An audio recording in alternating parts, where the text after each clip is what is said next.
La politique, tu fais avec le cœur. Ouais. Donc, il faut être sensible en politique. Si tu perds cette sensibilité, si tu n'arrives pas à voir la personne qui est en face de toi, peu importe de quel coin il vient, que ce soit qu'il soit de ton côté, qu'il ait une autre opinion, je sais pas, qui vote pour ton parti ou pas, si tu n'arrives pas à voir le citoyen qui est en face de toi, et le côté personnel, le côté émotionnel, bah, je trouve que tu n'as rien à faire en politique.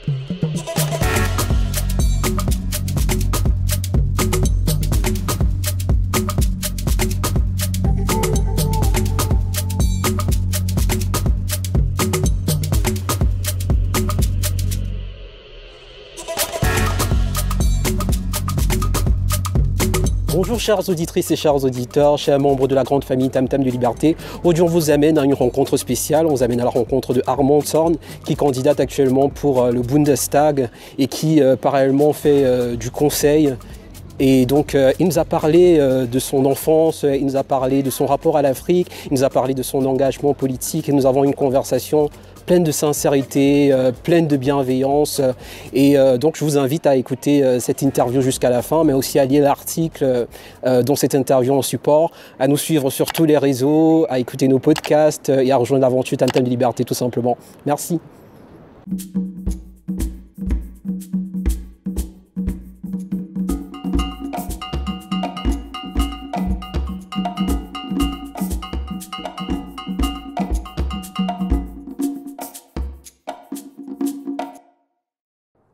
Bonjour Armand et merci énormément d'avoir répondu présent à notre invitation. Surtout ça fait de manière très spontanée finalement et nous sommes juste trop honorés que tu sois là. Merci énormément. Merci pour l'invitation, c'est avec plaisir. Alors sans plus tarder, je vais te demander de te présenter, de nous dire qui tu es, ce que tu fais. Voilà. Armand Zorn, c'est mon nom, j'ai 32 ans, d'origine camerounaise, je suis né au Cameroun et à l'âge de 12 ans, c'était en 2000, j'ai quitté le Cameroun vers l'Allemagne. J'ai quitté de Douala, qui est une métropole africaine avec 3 à 4 millions d'habitants, directement pour Halle-Saale, qui est une petite ville dans l'Allemagne de l'Est, avec 250 000 habitants. Ça change. Ça change, ça fait un grand changement. J'ai dû m'adapter, j'ai dû apprendre beaucoup de choses. C'est là où j'ai passé ma jeunesse, j'ai fait mon bac et après j'ai commencé mes études là-bas. Ensuite, j'ai continué mes études, j'ai fait des études de sciences politiques, histoire, économie, droit international, droit économique. Donc j'ai quitté Halle, j'ai continué à Paris, Bologne, Constance, Hong Kong, en Chine, Oxford. Ensuite, je suis revenu en Allemagne en 2016, 2016 où je suis revenu pour bosser en tant que consultant. Donc je fais business consulting avec un focus sur tout ce qui est gestion de risque et tout ce qui est digital transformation. C'est ça que je fais et en même temps je suis engagé en politique et j'essaye de changer beaucoup de choses en politique. Pour le Parti social-démocrate. Exactement. Bah, on va rentrer un peu en arrière dans tout ça, on va parler de ton enfance. Mais du coup je vais te demander, qu'est-ce qui reste en toi de l'enfant que tu étais aujourd'hui, selon toi? Pas mal de choses, hein. Franchement pas mal de choses. Ce côté timide, peut-être que ça se voit pas, peut-être qu'on le ressent pas, mais à la base, je suis une personne d'assez timide, d'assez calme, introvertie, exactement. Jusqu'à présent, je suis resté ainsi. Ça ne veut pas dire que je suis pas social, mais sinon, de temps en temps, je me retire et je parle pas énormément et je parle pas trop de moi. Exactement. Ce qui a changé, beaucoup de choses.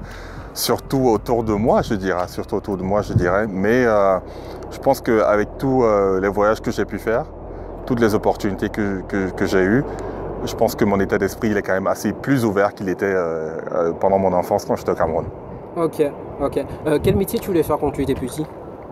Comme beaucoup de jeunes garçons, je voulais être pilote, je voulais être policier, après footballeur. En même temps où ça ça changeait selon les jours. Non, ouais, pendant beaucoup de temps, hein, jusqu'à même mon bac, j'étais persuadé que j'allais faire une école, je voulais devenir pilote. Mais après un moment, ça a changé. J'étais toujours intéressé à la politique.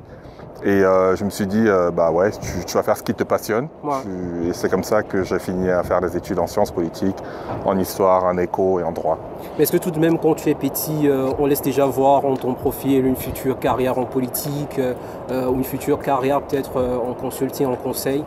Non, je pense pas. Franchement, je ne pense pas. Étant jeune, non. J'ai toujours eu cet esprit organisateur, cet esprit d'apporter les gens, de rapporter les gens ensemble un peu, mais je pense pas.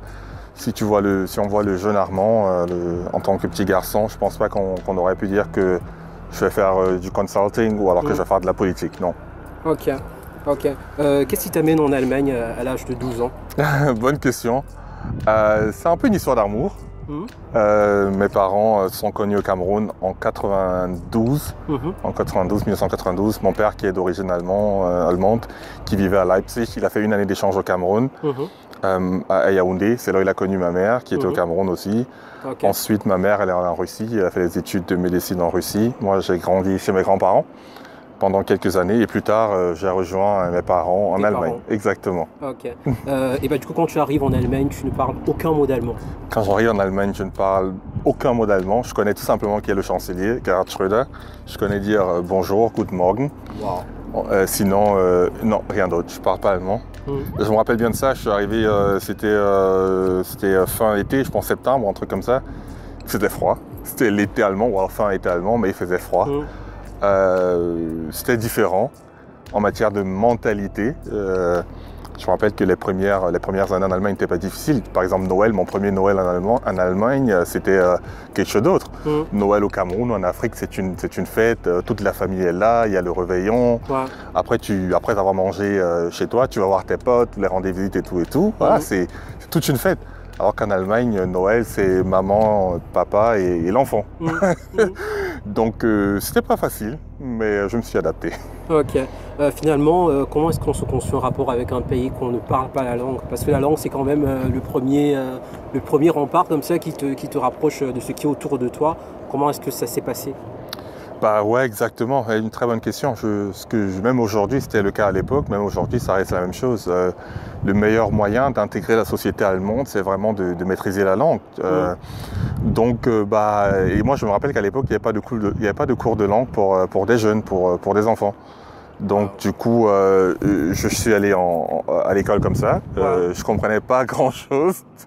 On faisait de la physique, de la chimie, tout était en allemand. Je comprenais pas grand-chose. Mais avec beaucoup d'efforts, j'ai donc essayé d'apprendre l'allemand, qui s'est heureusement bien passé. Mais à part de ça, tu as la langue, mais tu as aussi tout ce qu'on appelle l'engagement qui se passe autour de l'école en fait. Ça qui est super important. Et moi, j'ai joué dans une équipe de foot. J'ai aussi joué du théâtre, malgré que je ne maîtrisais pas la langue. Et je me suis engagé dans la communauté. Par exemple, je me rappelle qu'il y avait pas mal d'activités que j'ai fait. On collectionnait de l'argent pour les jeunes qui étaient atteints du cancer, pour les enfants qui étaient atteints du cancer. On collectionnait un peu de l'argent pour eux. Donc si tu veux, toutes ces activités m'ont ouvert certaines portes qui ne seraient pas ouvertes aujourd'hui si je n'avais pas fait ce pas vers l'avant, tu vois. Donc du coup, l'intégration est basée sur la langue, mais aussi sur l'engagement. Exactement. Mais je veux dire, c'est certainement pas le genre de mentalité ou d'état d'esprit qu'on peut avoir totalement développé à 12 ans. Quels sont tes supports à ce moment? Je veux dire, qu'est-ce qui te donne la force d'avoir la détermination de te dire, écoute, je vais aller à cet endroit, on va peut-être pas comprendre un seul mot de ce que je dis, ou je vais pas comprendre ce qui se passe, mais je vais quand même m'engager, je vais me donner à fond pour finalement trouver ma place où je me trouve. Ouais, très bonne question. Mes parents, heureusement que j'ai mes parents. Parce que franchement, si tu arrives dans un nouveau pays où tu ne comprends rien et tes parents ne comprennent pas grand-chose non plus, ça devient un peu compliqué au niveau de l'intégration, tu vois. Donc heureusement que j'ai des parents qui étaient là, qui sont très bien occupés de moi, et qui n'ont pas dit oui à tout ce que l'État a demandé d'eux. Une anecdote, quand j'arrive en Allemagne, j'ai de très bonnes notes. Je suis un garçon assez éveillé, super intéressé et motivé. J'ai de bonnes notes. Le seul problème, le seul challenge, c'est que je ne parle pas l'allemand. Et on allait donc voir l'administration qui voulait me mettre en 5e classe, ce qui est, je pense, grade 4, grade 5, on dirait en anglais. Alors qu'au Cameroun, je passais déjà en grade 8 ou grade 9, tu vois. Donc, ce qui fait que j'aurais dû reprendre 4 années scolaires complètement, juste parce que je parlais pas allemand. Et moi, heureusement que mes parents étaient là. Mes parents, ils ont dit, non, on fera pas ça. Non, on n'est pas d'accord. C'est vrai qu'il ne comprend pas allemand, mais on va aller d'école à école avec lui, von Gymnasium zu Gymnasium. Donc finalement, on est parti du lycée en lycée, jusqu'à ce qu'on a trouvé un proviseur qui a dit, bon, il ne parle pas allemand, mais je suis quand même d'accord et c'est avec lui. Après 1 an, on verra à quoi ça donne. Jusqu'aujourd'hui, d'ailleurs, je me pose la question, qu'est-ce qui se serait passé si mes parents n'auraient pas été si sûrs d'eux et auraient été un peu déstabilisés, auraient dit, ok, on va mettre cet enfant 4 ans en retrait. Je pense pas que je serais ici, tu vois. Ouais.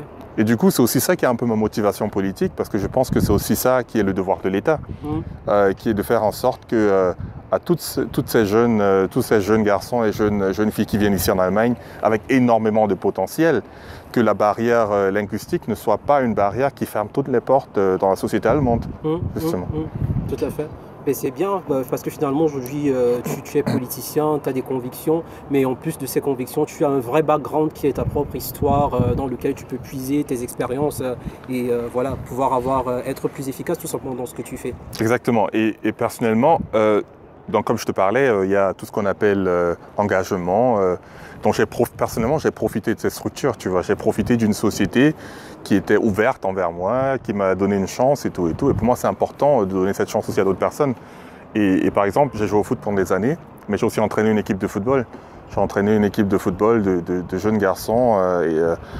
Pourquoi? Parce que personnellement, j'ai bien réalisé, j'ai bien vu comment c'était important pour mon intégration. Et c'est pour ça que j'étais aussi intéressé à donner cette opportunité à d'autres personnes. Ok.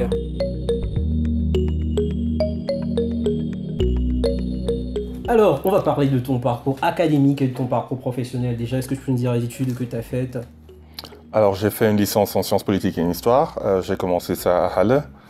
Ensuite, après ma licence, j'ai continué avec un master en sciences politiques et administration publique que j'ai fait entre Constance et Paris. Okay. C'était un double diplôme. Et ensuite, comme j'étais jeune, j'étais motivé, j'ai continué avec un deuxième master en économie internationale que j'ai fait à la Johns Hopkins University. Ok, tu étais jeune, tu avais quel âge quand tu as fini ce master? Quand j'ai fini ce master, j'avais 25 ans. Et après, j'ai fait un troisième master en droit international et droit international économique que j'ai fini à 26 ans. Donc au final, voilà, c'était jamais prévu comme ça. Franchement, ce n'était pas le plan à la base, mais bon. Mais il s'est réveillé un matin, il a dit fais un master. Exactement. Donc au final, j'ai étudié pas mal de choses, ce qui m'a toujours fait plaisir et j'ai appris beaucoup de choses. Ok. Et du coup, de chacune de ces expériences, qu'est-ce qui t'a particulièrement marqué? Halle, ensuite Paris, ainsi de suite. Un peu tout, si tu veux, parce que moi, mon plan, ça a toujours été d'avoir un peu une formation interdisciplinaire et aussi internationale. Donc, du coup, à Halle, ça reste quand même ma maison. Mes parents vivent à Halle. J'ai plein d'amis de potes là-bas. Ouais. Donc, ça reste chez moi, quoi. Ensuite, Paris, bien sûr, une ville internationale super romantique. Il y a eu une bonne communauté africaine à Paris, donc de très beaux souvenirs, mais aussi à Sciences Po, où on a eu de très bonnes discussions politiques. Plein d'hommes et de femmes politiciens viennent à Sciences Po pour avoir des discussions avec des étudiants. Okay. Donc ça reste un souvenir. Mais après, il y a aussi Bologne, il y a la Chine, il y a aussi Washington, D.C. Presque partout, toujours de très bons souvenirs. Okay. Pour moi, les études, c'était aussi étudier, bien sûr, mais aussi un peu profiter de l'endroit et de la ville là où j'étais.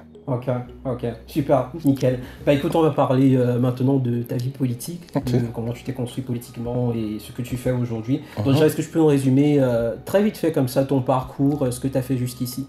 Mon parcours politique, alors je suis engagé en politique depuis 2009. Je suis officiellement membre du Parti social-démocrate depuis 2011. Voilà, j'ai passé tous les échelons. J'ai commencé à l'échelle universitaire à Halle, c'est là où j'ai commencé. Ensuite, j'ai continué à Constance et bon, disons, ça devient un peu sérieux, ça devient un peu plus sérieux en 2014. En 2014, je me porte candidat aux élections municipales à Constance.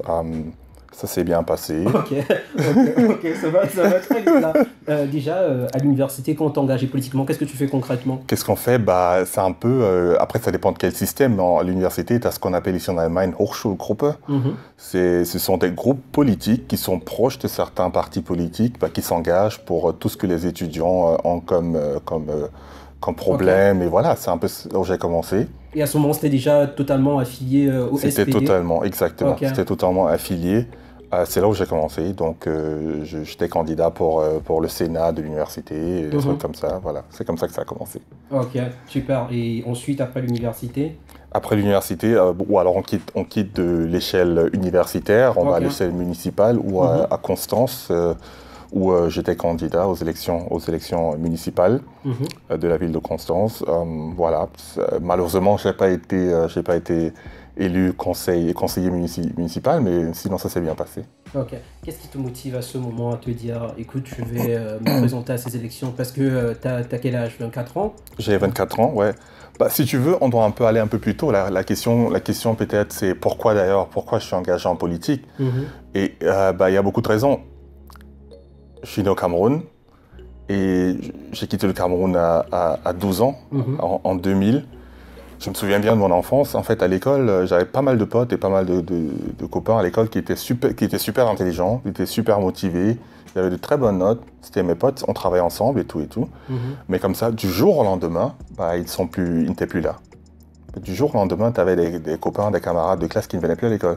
Pas parce qu'ils ne voulaient pas, mais justement parce que leurs parents étaient dans des situations économiques assez difficiles qui les forçaient à aller, travailler dans un champ, aller supporter la vente au marché, des trucs comme ça, plein de choses comme ça. Donc, si tu veux, j'ai plein de copains qui n'ont pas fait une grande carrière académique, pas parce qu'ils n'étaient pas intelligents ou talentueux, mais juste parce que c'était une situation sociale, économique.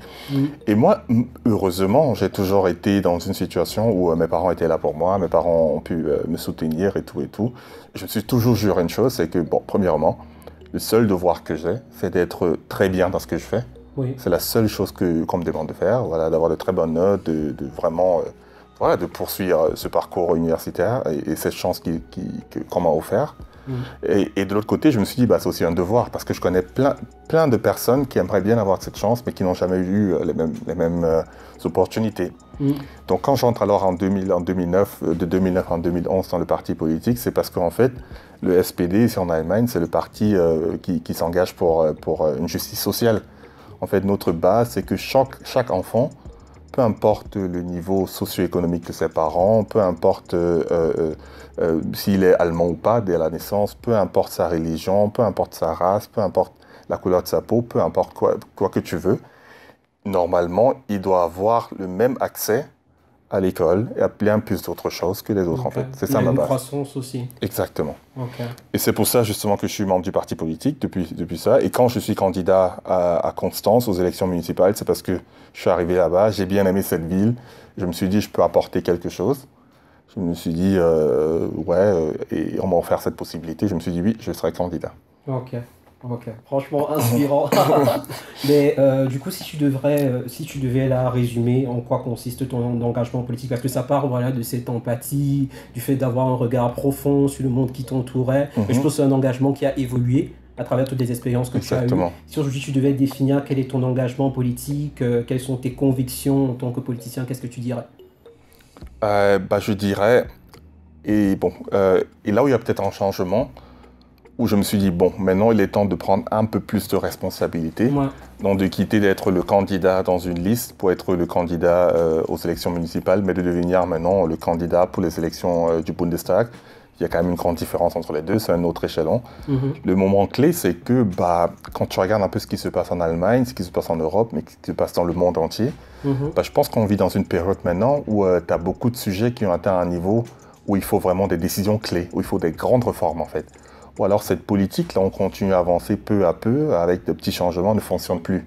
Quand tu vois, par exemple, la situation climatique, quand tu vois la crise climatique dans laquelle on vit en ce moment, tu comprends qu'on ne peut plus continuer avec des petites solutions.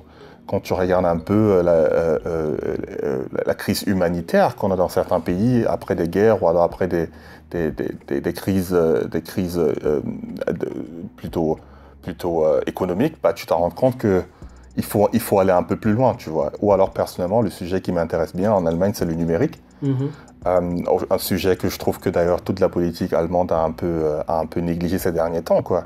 Parce que l'Allemagne est quand même un pays avec une longue tradition d'innovation, qu'on se retrouve maintenant en 2021 et que sur le plan économique, mais aussi sur le plan social, qu'on est là tellement derrière des pays comme le Japon, comme la Corée, comme les États-Unis. Moi, personnellement, ça me fait mal et ça change un peu la façon dont on vit ici. Donc moi, en 2017, je me suis dit, bon, si tu es capable de critiquer, si tu es capable d'être engagé politiquement, bah, il faut aussi être présent, il faut être aussi prêt à prendre tes responsabilités. Et c'est ce que je me suis dit, je suis jeune, je me sens bien, il est temps pour moi de faire le pas vers l'avant et de prendre mes responsabilités. Ok, justement c'est cool que tu en parles de tout ce qui est numérique. On n'en a pas parlé professionnellement. Comment est-ce que tu as évolué dans ce milieu? Ouais, justement, et là où professionnellement, je suis aussi engagé dans ce sujet. En ce moment, je suis conseiller. Je travaille pour une boîte de conseil où on fait de conseils d'entreprise dans tout ce qui est les questions stratégiques, tout ce qui est les questions de numérique, digital transformation. Donc, si tu veux, moi, je supporte les grandes entreprises allemandes à faire ce passement de la situation de maintenant à un monde de demain qui est plutôt numérique et qui est plutôt digital, en fait. C'est ça que je fais. Ok. Et c'est un projet que tu essayes parallèlement d'implémenter dans le SPD, c'est ça? C'est un projet que j'ai commencé dans le SPD il y a 4 ans. En 2017, j'ai fondé un groupe au sein du SPD qui s'occupe de toute cette question liée au numérique. Et au final, c'est ce que j'essaie toujours d'expliquer aux gens, en fait. Au final, la transformation numérique, c'est pas une question technique. Franchement, c'est une question sociale, hein, parce qu'en fait, ça a beaucoup d'implications dans tout ce qui est économie, ça c'est clair, mais dans tout ce qui est aussi, par exemple, éducation. Parce que là, on se pose des questions. Quels sont les skills qu'on doit apprendre aux jeunes aujourd'hui et demain pour réussir dans un monde de plus en plus globalisé, dans un monde de plus en plus numérique? Mais c'est la même chose quand on parle aussi des sujets comme la santé, par exemple. Hein. Donc, si tu veux, moi, je pense que c'est une question qui concerne toute la société et qui va dans toutes sortes de sujets. Et moi, ma mission que je me suis donnée en 2017, c'est de mettre ce sujet qui est super intéressant au cœur du débat politique et de faire en sorte que toutes ces personnes qui font part du débat politique, que la question de digital transformation et du numérique soit aussi discutée dans ces domaines. Ok. Concrètement, comment est-ce que ça s'implémente? Ça passe par des séminaires? Qu'est-ce qui se passe concrètement pour que ça soit mis en place? Au sein du parti politique, nous avons 2 volets. Un volet qui est un peu... si tu veux, d'informer les gens, de former et d'informer les gens et aussi créer une sorte de sensibilité autour de ce sujet. Et le deuxième volet qui est bien sûr de développer des positions et de s'introduire dans des débats qui ont lieu dans la société et de faire en sorte qu'on a une discussion autour de ces sujets. Armand, quelles sont les difficultés principales que tu as rencontrées pendant ton parcours, depuis ton parcours académique, depuis ton arrivée en Allemagne, dans ta construction? Quelles ont été les difficultés qui ont vraiment été des claques sur la gueule, quoi? Très bonne question, très bonne question. Et je vais être honnête et franc avec vous parce qu'en fait, je pense que un truc que j'ai remarqué dès le début, dès mes premières années en Allemagne, c'est que au final, tu représentes toute une communauté, que tu le veuilles ou que tu ne le veuilles pas. Dès mes premiers jours en Allemagne, je l'ai remarqué que beaucoup de personnes avaient du mal à voir Armand, le petit garçon de 12 ans qui est arrivé ici, mais on voyait Armand en tant qu'un jeune homme, un petit garçon noir en fait. Donc, ce qui fait que tout ce que tu fais, ça ramène à cette identité. Exactement.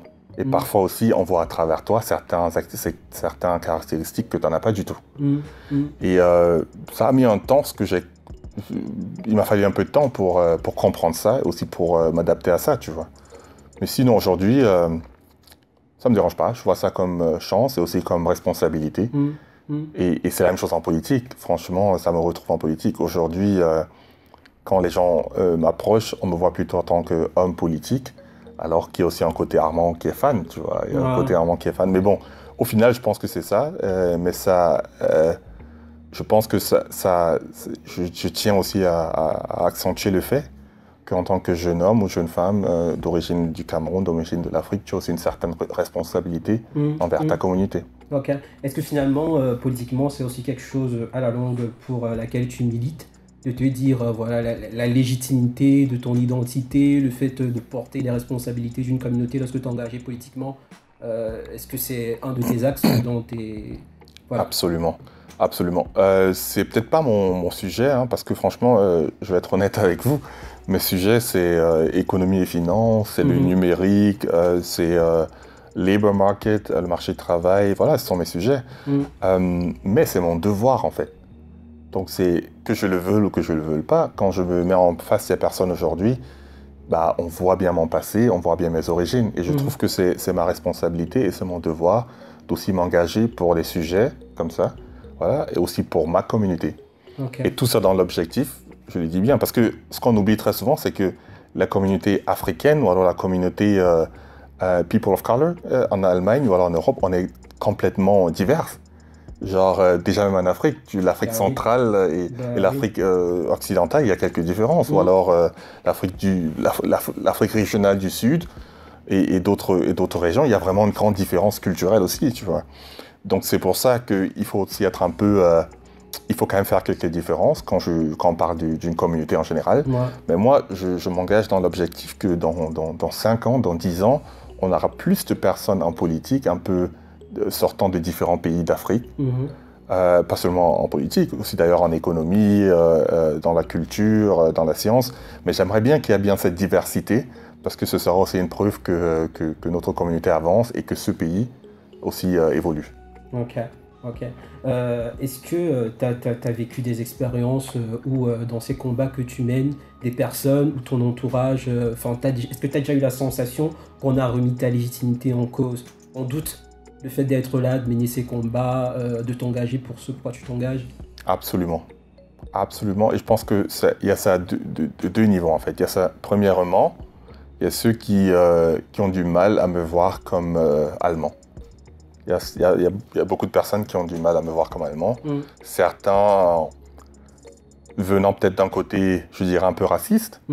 D'autres un peu moins. Il faut aussi l'avouer. Il y a certaines personnes que...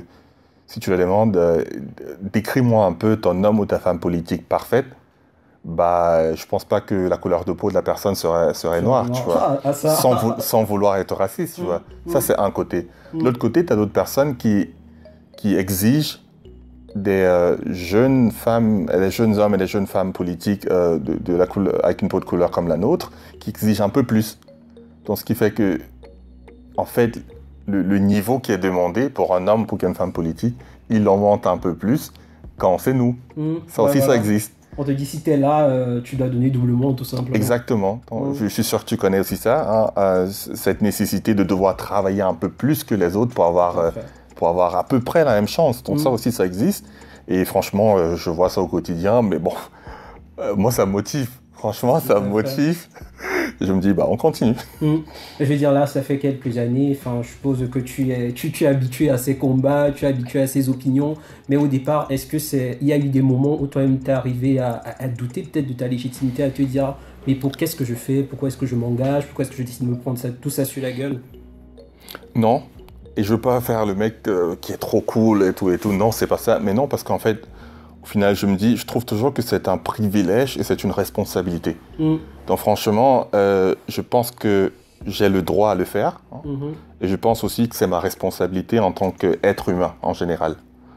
Donc ça, mais par contre, ce que je trouve difficile, et là je suis franchement complètement honnête avec vous, c'est qu'en politique, il y a beaucoup d'attaques, comme tu viens de dire, de gauche et de droite et tout. Mais moi, personnellement, je dis, la politique, tu le fais avec le cœur. Ouais. Donc, il faut être sensible en politique.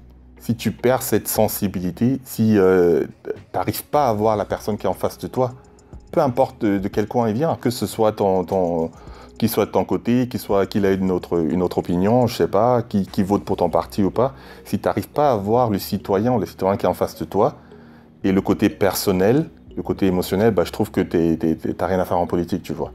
Et maintenant, la difficulté, c'est dans un monde où alors il y a vraiment pas mal de critiques, d'attaques et des trucs comme ça, là où tu es censé être fort et dur mentalement et émotionnellement, comment est-ce que tu fais pour trouver le milieu, en fait, le bon milieu entre ces deux extrêmes?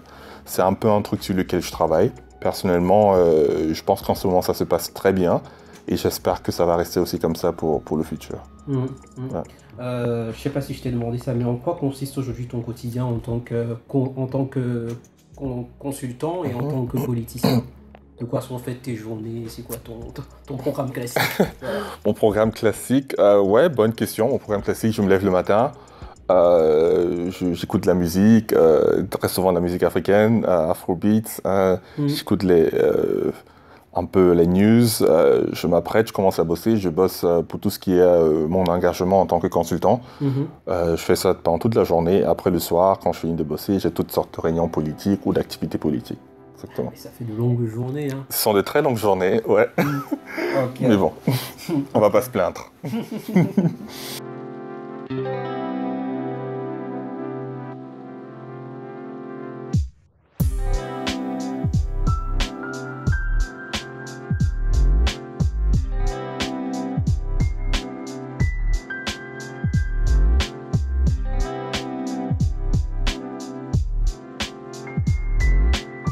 Armand, alors quels sont tes objectifs sur le long terme?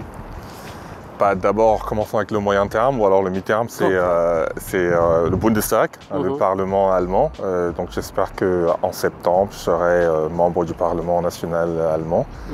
Et là, pour les prochaines années, je compte bien continuer avec ma politique, c'est qui est concentrée autour des questions économiques, des questions du numérique, des questions sociales. Ouais. C'est un peu ça mon agenda pour les prochains, disons, 8 ans. Et après, au long terme, je reste assez ouvert. Comme je te disais tout à l'heure, il y a plein de trucs qui m'intéressent. Ouais. Donc peut-être que vivre à l'étranger sera aussi un truc que je veux. Rentrer au Cameroun, qui sait? Il y a pas mal de choses que j'aimerais bien faire dans le futur et on verra.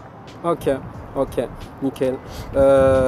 Je pense politiquement tu représentes quand même quelque chose de particulier. Tu vois, que ce soit au niveau de la communauté, le fait que tu aies ce profil-là, que tu sois à un niveau où il n'y a pas forcément beaucoup de diversité, et que ce soit aussi au niveau de ton parti politique qui se veut inclusif, c'est sûr que quelque part, quand on te voit, tu représentes quelque chose d'assez particulier. Comment est-ce que tu vis cette mission? Est-ce qu'il n'y a pas souvent trop d'attentes? Est-ce que c'est pas pesant parfois? Ouais, c'est vrai qu'il y a quand même trop d'attentes parfois, alors les attentes sont là, c'est clair. Personnellement, je ne trouve pas ça pesant, je trouve que vraiment c'est un privilège, c'est une opportunité. Et franchement, je suis passionné, les trucs que je fais, je les fais avec conviction, avec passion. Et je pense que si c'est comme ça, si ça continue comme ça, je me sens bien. Et j'espère aussi que dans plusieurs années, il y aura d'autres personnes.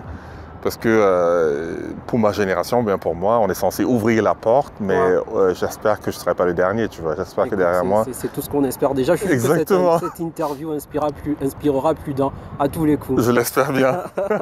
Écoute, on va faire un petit exercice. Si on oublie les caméras, quelques secondes, on oublie qu'on est filmé. C'est vrai que là, on a oublié depuis très longtemps qu'on est filmé. Ouais. Mais si je te demande comment est-ce que tu vas au milieu de tout ça, tu vas au milieu de ces missions que tu mènes de front, au milieu de ton engagement politique, au milieu de toutes ces questions sur ta légitimité à mener les combats que tu mènes, comment est-ce que tu vas, comment est-ce que tu te sens au fond de toi? Je me sens bien, franchement je me sens très bien parce que j'ai l'impression que je suis en train de contribuer à quelque chose, mais je t'avoue que c'est pas facile. Mes journées sont tellement longues, en même temps elles se passent tellement vite. Franchement, je me lève le matin et voilà, la journée elle est passée, tu vois. Donc vraiment, c'est énormément de boulot. Je dois faire pas mal de sacrifices, comme tu peux t'imaginer. Il y a beaucoup de potes et beaucoup de copines à qui ça fait longtemps que je n'ai pas répondu à leur message. C'est pareil avec la famille. Il y a beaucoup de membres de ma famille avec qui ça fait longtemps qu'on ne s'est pas parlé. C'est un peu le petit sacrifice que j'apporte. Mais au final, je pense qu'il y a un objectif à mi-terme et à long terme. Et je suis prêt à aller ces pas, tu vois. Ce que je trouve un peu difficile, c'est qu'en général, je suis plutôt une personne un perfectionniste, tu veux. Ou alors ce que j'étais à l'époque, une personne qui bosse, qui travaille. C'est parce que j'atteins un niveau que je suis satisfait avec ça. Et j'ai un peu changé cette approche. Dernièrement, je me dis 80% c'est cool. Ouais. Donc je ne bosse plus pour les 100%. Dès qu'on a 80%, c'est cool, on continue. Ouais. Donc c'est un peu ça. Donc j'ai dû aussi apprendre beaucoup de choses. Mais sinon, en général, je me sens bien, je reste confiant et je reste motivé. Est-ce que tu as des regrets, des regrets sur tes choix depuis le départ, peut-être tes choix académiques déjà, tes choix professionnels, tes engagements? Est-ce que tu as des trucs que tu aurais voulu faire autrement? Non, au niveau des choix académiques, non, pas du tout, pas de regrets. Non. Au niveau du choix professionnel, non, pas du tout. Alors, non, franchement, en ce moment, j'ai pas de regrets. Si j'aurais pu... Ah ouais, si, quand même. Si. Non, non, si. Franchement, j'aurais quand même un peu vivre en Afrique, tu vois. Ça manque un peu. Ouais. Parce que j'ai quitté le Cameroun à 12 ans, en 2000. Après, j'ai passé pas mal de temps en Europe. J'étais en Asie, j'étais en Amérique, j'étais en Angleterre et tout et tout. J'ai appris beaucoup de choses sur les différentes cultures. Ça m'a aidé à me développer sur un plan de vue personnel, mais aussi sur un plan de vue professionnel. Et j'aurais bien aimé passer genre 6 mois, 1 an, quelque part en Afrique, que ce soit au Nigeria, en Afrique du Sud, pourquoi pas au Cameroun. Malheureusement, je n'ai pas eu cette opportunité. Il y avait toujours des trucs à faire, de nouveaux programmes, machin. Donc du coup, malheureusement, ça ne s'est pas réalisé jusqu'à présent, mais qui sait. Tard, hein, exactement. Tout à fait. Exactement. Donc c'est ça. Ok.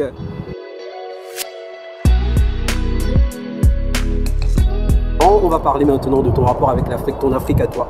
Donc déjà, si je te demandais, entre Armand, petit garçon de 12 ans ou avant qui évolue au Cameroun dans son petit environnement, et Armand aujourd'hui qui est politiquement engagé, qu'est-ce qui a changé dans ton rapport avec l'Afrique? Dans mon rapport avec l'Afrique, beaucoup de choses. Je pense qu'en 2000, on avait plutôt tendance à voir l'Afrique comme un continent à problème. Où beaucoup de choses ne marchaient pas au niveau social, au niveau économique, au niveau politique. Je pense qu'aujourd'hui, en 2021, l'Afrique est un continent plein d'opportunités. Ouais. Je pense que c'est un moteur de croissance, ce sera le moteur de la croissance globale dans les prochaines années. Et je suis vraiment très content chaque fois que je suis en Afrique, peu importe dans quel pays, tu trouves toujours une certaine comment dire, un progrès que tu vois. Tu vois beaucoup de jeunes qui s'engagent avec beaucoup de motivation. Et ça, c'est un truc super beau à voir. Comment est-ce que tu vis ton africanité en elle-même? À travers la musique, bien sûr. À travers la musique. Quel artiste? Fally Ipupa, Burna Boy, bien sûr. Ouais, pour citer 2. Si je parle du Cameroun, artiste Daphné, que j'aime bien. Ouais, Daphné, que j'aime bien. Big up Daphné. Ouais, donc ça, un peu ça, à travers de la musique, à travers de la bouffe, bien sûr.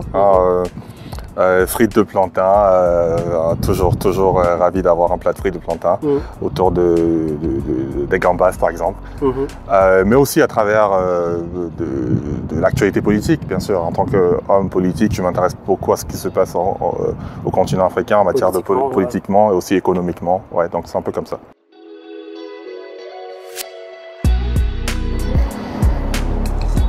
Donc on va parler un peu d'Afrique, on va continuer de parler un peu d'Afrique. Donc Armand, si je te demande, quels sont tes pays coup de cœur africains? Je dirais bien sûr le Cameroun, je commence avec le Cameroun. Ensuite l'Afrique du Sud. J'ai vraiment aimé l'Afrique du Sud malgré toutes les tensions politiques, économiques et sociales. Ensuite la Tanzanie. Tanzanie j'ai d'ailleurs fait le Kilimandjaro, je suis arrivé jusqu'au sommet du Kilimandjaro. En quelle année?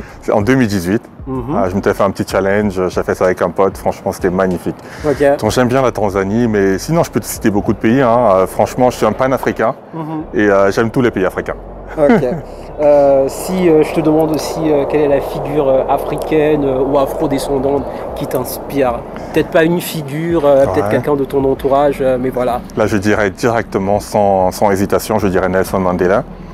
Parce que pour moi la politique c'est aussi un peu un sacrifice.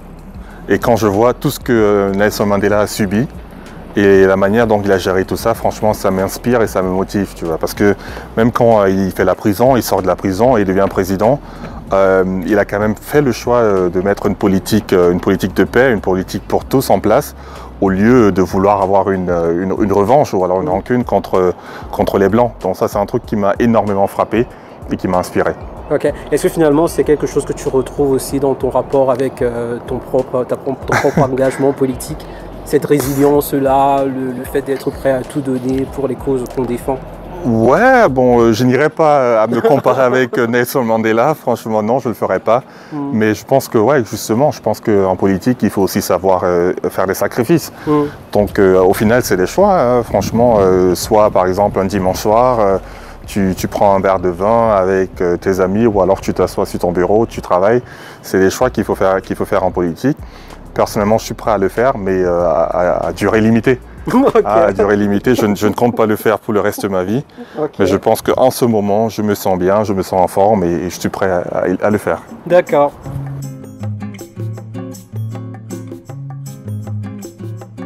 Donc voilà, si aujourd'hui Armand on te disait, on mettait une pause sur ton parcours, qu'est-ce que tu voudrais qu'on retienne de toi? Très bonne question. Très bonne question. Je dirais peut-être une personne qui s'intéresse ou qui s'est intéressée aussi à son entourage. Mm. Je pense que j'essaye de faire beaucoup de choses, pas que pour moi, mais pour mon entourage. C'est un peu aussi un truc africain. Mm. Je sais pas si tu comprends, si tu vois de quoi je parle. Ouais. Ce que je trouve intéressant en Afrique ou alors au Cameroun, tu choisis pas ton métier selon ce que toi tu veux faire en fait. En général, moi je connais ça dans la famille. Bref, on voit un peu avec quel métier tu peux apporter un peu plus à la communauté. À la communauté. Exactement. Tout à fait. Un truc que je trouve très bien. Et personnellement, j'ai eu le privilège de choisir de faire ce que je voulais faire. Mes parents m'ont toujours laissé prendre toutes mes décisions, mais j'ai quand même toujours gardé cet esprit communautariste que je dis, bah ok, je veux bien m'engager. Et franchement, la façon dont tu définis ta communauté, c'est pas forcément que ta famille, ou alors que ton origine en matière de pays d'origine, ou alors ta couleur de peau. Pour moi, ma communauté, c'est aussi Tiers-Francfort. C'est le milieu où tu évolues. Exactement, exactement. Donc, s'il y a un truc que j'aimerais bien qu'on retienne, c'est une personne qui s'est engagée, pas que pour lui-même, mais aussi beaucoup d'autres personnes. Tu penses que, enfin, oui, c'est clair que cet élan pour la communauté et tout, c'est quand même très caractéristique de la culture africaine, de la culture camerounaise. Mais d'où est-ce que tu penses que ça te vient principalement de ton éducation? Le fait d'avoir ce regard arrivé sur les autres, comment est-ce que tu développes ça? Parce que ça doit être une caractéristique de notre communauté, mais c'est pas tout le monde qui voit les choses comme ça, malheureusement. Ce qui est vrai, et ce que je trouve d'ailleurs très dommage, je ne sais pas, franchement, je ne sais pas. Je pense que c'est aussi, franchement, parfois je dirais qu'en général, j'ai quand même eu beaucoup de chance dans ma vie. Je sais pas si c'est de la chance, mais franchement, le destin a été très gentil avec moi, si tu veux, très sympa avec moi. Quand je vois toutes les opportunités que j'ai eues et que d'autres personnes n'ont pas eues, franchement, je suis vraiment très, très remerciant pour ça. Et je me suis posé la question, bah pourquoi? Pourquoi j'ai eu tellement de chance et d'autres n'ont pas de cette chance? Au final, tu ne trouves pas de réponse. Et quand je dis souvent ça, beaucoup de personnes pensent que ouais, je sors d'une famille super riche et tout et tout. Non, c'est pas le cas. Il y a eu beaucoup de travail derrière ça, mais quand même, je pense que quand je vois ma situation personnelle maintenant, et je vois la situation d'autres personnes, il faut quand même avouer que je suis privilégié. Ouais. Et ça, c'est la première partie. La deuxième partie, c'est aussi qu'est-ce que tu fais avec ce privilège, en fait. Et moi, je me suis dit, bien sûr que je mène une belle vie, franchement, je ne le cache pas, mais je veux utiliser tout ce que j'ai eu comme privilège et portes que j'ai pu ouvrir, je veux aussi l'utiliser pour d'autres personnes, c'est ce que je me suis dit dès le départ, et jusqu'à présent, je l'ai réussi, et j'espère que ça va rester le cas. On l'espère tous, on te le souhaite. Écoute, tu évolues quand même dans un milieu qui est la politique, je veux dire, c'est quand même rude, tu vois, c'est toujours, du moins ce qu'on peut observer de l'extérieur, c'est toujours la confrontation des idées, c'est t'engager pour des causes, c'est défendre des idées, des convictions, mais qui ne font jamais l'unanimité. Quels sont tes supports pour être résilient, pour arriver à rester droit dans tes bottes, peu importe toutes ces adversités que tu peux rencontrer au quotidien? Ouais, la famille, mes parents d'abord. Mes parents, ma mère et mon père, ils ont une façon que je trouve vraiment surprenant. Parfois, ça m'énerve un peu, mais je trouve ça quand même bien. En fait, chaque fois que j'ai l'air de faire face à une situation assez compliquée, assez complexe et tout, mes parents sont toujours capables de simplifier les choses. Vraiment de simplifier les choses. C'est un truc que j'admire énormément, mais qui m'énerve parfois. Quand je suis super stressé, il y a plein de trucs à gauche et à droite et tout, je sais pas comment réagir. Et tes parents sont là, ouais, exactement. Bah, c'est quand même un peu frustrant, mais avec le recul, je pense que ça m'aide aussi un peu à simplifier beaucoup de choses et de ne pas trop se stresser. Relativiser, ouais. Relativiser. Et au final aussi, je me suis dit, je ne veux pas faire la politique pour le reste de ma vie. Et je pense que je ne veux pas faire la politique pour faire la politique. J'ai un objectif, c'est certains trucs que j'aimerais bien atteindre. Mais si tu veux, avant la politique, j'ai fait quelque chose d'autre. Et après la politique, j'aimerais bien faire quelque chose d'autre. Il y a tellement de projets qui sont super intéressants. Il y a tellement de trucs où je pense que je peux apporter quelque chose de plus que je ne me vois pas passer 30 ans en politique. Ok. Alors, si pour finir, tu nous donnes 3 adjectifs, 3 mots qui selon toi te caractérisent ou t'inspirent ou ce à quoi tu aspires, à ta sauce, qu'est-ce que tu dirais? Ah, ça c'est difficile. Ça c'est difficile. Je vais commencer par endurance. Endurance, parce que franchement, je pense que beaucoup de personnes connaissent ça. Au final, il faut savoir s'accrocher. Quand tu as une situation difficile, il faut savoir s'accrocher. On va toujours échouer, on va retomber, on va tomber et retomber.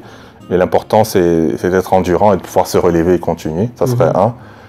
2, j'aimerais bien dire visionnaire, mais je ne sais pas si c'est vrai ou pas. C'est comme ça que je me vois, mais peut-être que d'autres personnes diraient que non, ce n'est pas le cas.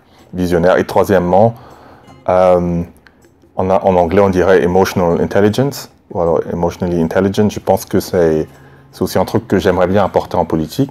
C'est comme je disais tout à l'heure, c'est pas que sur les faits et les faits et les faits, mais c'est aussi d'avoir une certaine sensibilité pour les problèmes des autres et surtout les problèmes des personnes qui ne te supportent pas. Ok.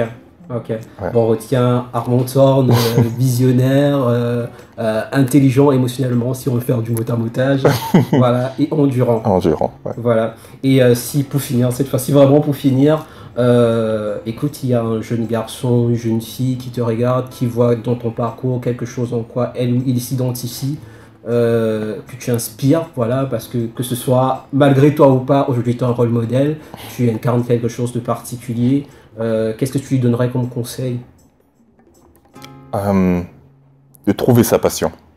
Je pense que quand tu fais un truc qui te passionne, franchement, tu le fais différemment que des trucs que tu le fais parce que tu penses que tu dois le faire ou parce qu'on t'impose à faire ces trucs, tu vois. Que ce soit au niveau de choix des études, que ce soit au niveau de formation, apprentissage, que ce soit au niveau de job et de tout et tout. Franchement, personnellement, je pense qu'il ne faut pas trop se baser sur tout ce qui est, parce que je pense, salaire, tout ce qui est, cette filière semble être intéressante, ceci. Franchement, si tu n'es pas bon en informatique, ça sert à rien d'aller faire les études d'informatique, mon grand. Je sais pas si tu vois un peu. Ouais. Donc c'est pour ça que je dis, cherche ta passion. Si ta passion, c'est, je ne sais pas, si tu t'intéresses aux gâteaux, et tu sais très bien faire les gâteaux, c'est ta passion. Fais ça, poursuis ça et essaie d'être le meilleur dans ce que tu fais. Et dans ce cas, je pense que la personne va réussir. Ok. Merci Armand. Merci à toi. Pour cet échange riche, pour cet échange qui rapportera certainement beaucoup à ceux qui l'écouteront. Merci pour cette sincérité. Merci pour ce partage. Merci à toi Guy. Merci. Avec plaisir.